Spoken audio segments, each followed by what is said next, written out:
Today, the Honorable David McGuinty, Minister of National Defense, and the Philippine Secretary of National Defense, Gilbert Teodoro, signed a Status of Visiting Forces Agreement between Canada and the Philippines. This agreement builds on the Canada-Philippines Defense Cooperation Memorandum of Understanding. This week, the Honorable Manander Sidhu, Minister of International Trade, accompanied Prime Minister Mark Carney to the 47th ASEAN Summit in Malaysia, followed by a stop in Singapore. While in the region, Minister Sidhu also participated in the Asia-Pacific Economic Cooperation Ministerial Meeting.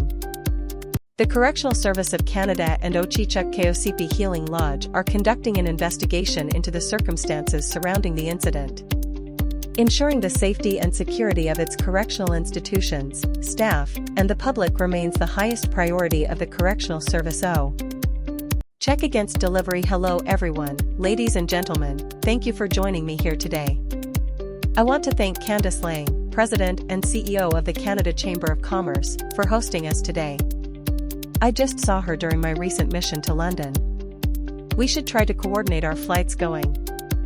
Today, Canada's Minister of Energy and Natural Resources, Tim Hodgson, and Italy's Minister of the Environment and Energy Security, Gilberto Pichetto Fratin, held the first bilateral energy dialogue between the two countries at the G7 Energy and Environment Ministers meeting in Toronto, Ontario.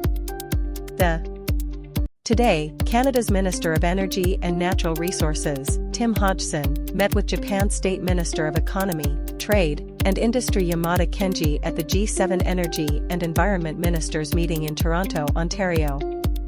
They released the joint statement on cooperation in the energy resources sector. On October 31 and November 1, the Honourable Julie Debrusin, Minister of Environment and Climate Change, hosted the 9th Ministerial on Climate Action in Toronto, Ontario, where ministers and key partners gathered to advance discussion on climate action ahead of the United Nations Climate Change Con.